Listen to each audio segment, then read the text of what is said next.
Hello good morning traders. आज 7 मार्च 2024 सर्वांचं स्वागत आहे रॉयल बुल्स युट्यूब चॅनलमध्ये. वेळ झाली आहे प्री मार्केट इन्साइट्सची. मी अक्षय तुमच्यासाठी घेऊन आलोय प्री मार्केट इन्साइट्सचं. त्याला बघूया आपलं मार्केट आज कुठे ओपन होऊ शकतं, कोणत्या प्रकारचे ऑपॉर्च्युनिटीज आपल्याला मार्केटमध्ये मिळू शकतात आणि त्यासाठी आपण कशा प्रकारे प्लॅन करू शकतो. सो ज्या गोष्टीचा आपण वेट करत होतो तो म्हणजे एक बुलिश कॅन्डल नंतर फॉलोअपचा आपण वेट करत होतो अपसाइड, आणि ते कुठेतरी आपल्याला या ठिकाणी काल बघायला मिळालं. बट तुम्ही जर प्रॉपरली बघितलं असेल कालच्या ट्रेडिंग सेशनमध्ये बँक निफ्टी निफ्टी, सो दोन्ही इंडायसेस ऍट अ पॉइंटला एक सर्टन पॉइंटला या ठिकाणी अपोजिट डिरेक्शन मध्ये मुवमेंट करत होते. म्हणजे ज्यावेळी निफ्टी खाली थोडंसं फॉल निफ्टीमध्ये आपण बघत होतो, त्याच वेळी बँक निफ्टी छान परफॉर्म करत ती वर जात होती. सो हे थोडंसं बिलकुल या ठिकाणी आपण म्हणू शकतो की कठीण होतं ट्रेड करायला आणि फार टफ आहे सध्या मार्केट ट्रेड करण्यासाठी. आणि अशा मार्केटमध्ये तुम्ही प्रॉफिट्स करण्यापेक्षा कमीत कमी जे तुमच्याकडे आहे ते लॉस करत नाहीये, हे फार महत्वाची गोष्ट आहे. तर तुम्हाला फक्त सस्टेन करायचं ह्या अशा मार्केटमध्ये. तुम्ही प्रॉफिट नाही केले तरी पण ठीक आहे. सो डेफिनेटली अस्थिरता चांगल्या प्रमाणात आहे आणि यस, फॉलोअप आपल्याला बघायला मिळतोय आणि मिड कॅप मध्ये चांगला फॉल असून निफ्टी ने त्या ठिकाणी ज्या प्रकारे ऍट लास्ट मोमेंट जे की कव्हर केलंय की जी रिकव्हरी या ठिकाणी आपल्याला बघायला मिळेल निफ्टीमध्ये, तर ते डेफिनेटली हेच गोष्ट इंडिकेट करते की मार्केटचं सध्या तरी खाली येण्याचं काही मूड नाही आणि ह्या पॉईंट ऑफ टाइमला मार्केट चांगल्या प्रमाणात स्ट्रॉंग या ठिकाणी रिॲक्ट करते. सो आयटी स्टॉक्स बिलकुल सपोर्ट करत नव्हते. इव्हन जे आहे निफ्टी चे जे काही कंपोनेंट्स आहेत म्हणजे ते बिलकुल सपोर्ट करत नव्हते, तरी सुद्धा बँक्सने स्पेशली या ठिकाणी टेक ओव्हर केलंय.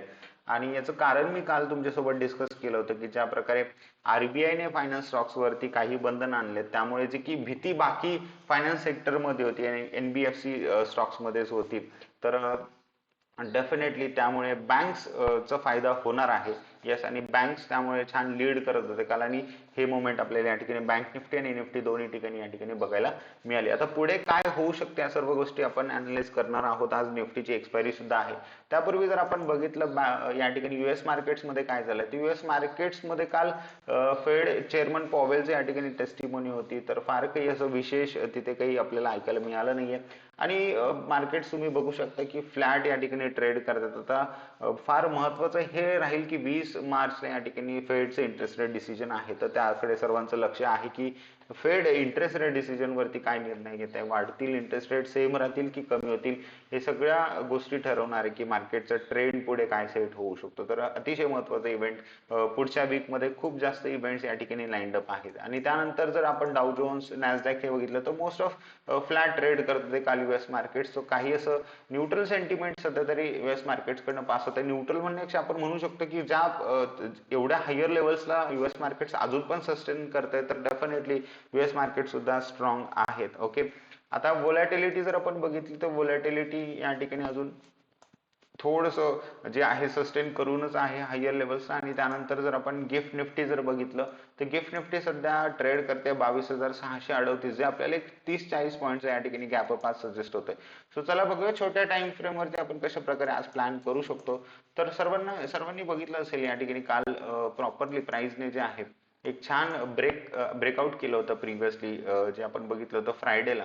शुक्रवारी एक छान मोमेंटम बघितला, त्यानंतर प्राइसने जे आहे 2 दिवस रिटेस्ट केलंय या लेवल, आणि काल एकदम सडन तुम्हाला एक 200 पॉईंटची मुवमेंट अपसाइड निफ्टीमध्ये बघायला मिळेल. सो एक प्रॉपर तुम्ही बघू शकता की प्राइसने ब्रेकआउट केला, त्यानंतर प्रॉपर रिटेस्ट केलं या लेवलला, आणि आता त्यानंतर एक अपसाइड मुवमेंट तुम्हाला बघायला मिळते. पण आज एक निफ्टीची एक्सपायरी आहे आणि एक्सपायरीच्या एक दिवस अगोदर जर मोमेंटम होऊन गेलाय काल जो जो मोमेंटम आपण बघितलाय, तर मोस्टली शक्यता ही असते की एक्सपायरी थोडंसं साईडवेज होऊ शकते किंवा रेंज बाउंड होऊ शकते. तर पहिली शक्यता हीच आहे आज की आज आपल्याला थोडंसं flat to range bound price action आज बघायला मिळू शकते. कारण जरी मार्केट वर चालले तर फार जास्त मार्केट्स वर जाईल ही अपेक्षा मी पहिलेच सांगितली करू नका, कारण आपण सध्या टर्मिनेशनला आहोत. आणि डेफिनेटली जर आरएसआय आणि बाकी गोष्टी जर बघितल्या तर हेच सिग्नल्स मिळतात की we are at a top आणि डायव्हर्जन्स क्लिअरली विजिबल आहे. तर मार्केट कोणत्याही क्षणी, मी असं म्हणत नाही आज पडेल उद्या पडेल, मार्केट पुढच्या महिन्यात खाली येऊ शकतं, पण मार्केट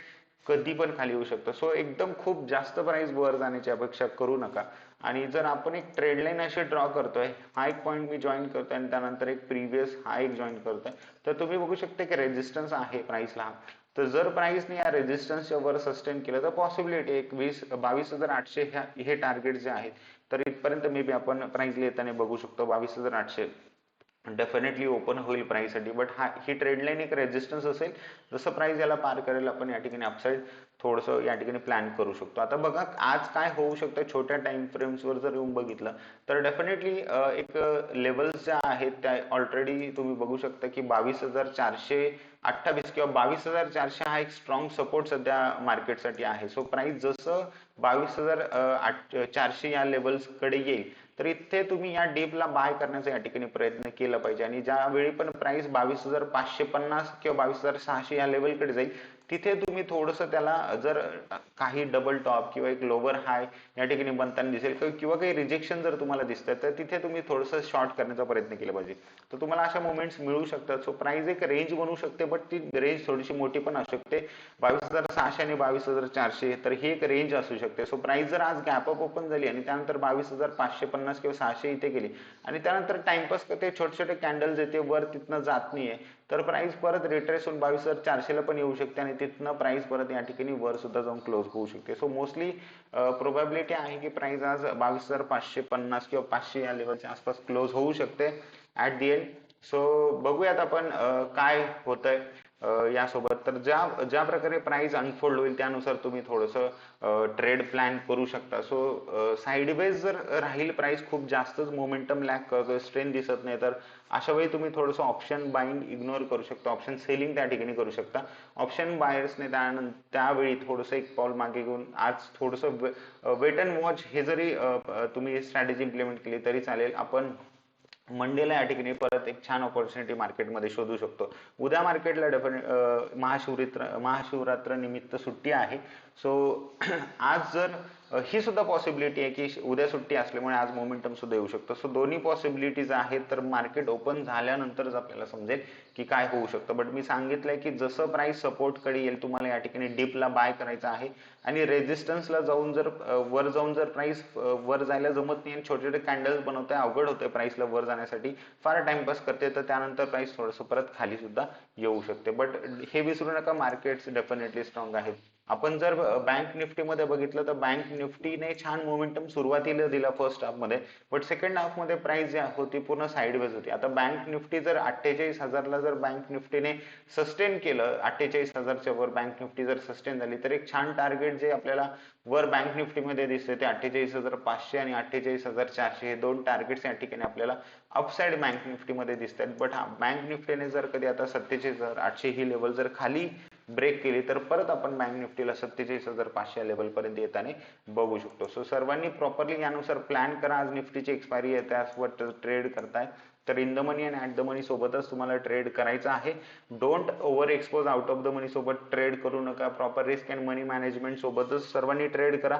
एन्जॉय करा आजचं ट्रेडिंग सेशन. भेटूया आपण नेक्स्ट इनसाइट्स मध्ये. तोपर्यंत thank you so much everyone. Have a nice day and take care.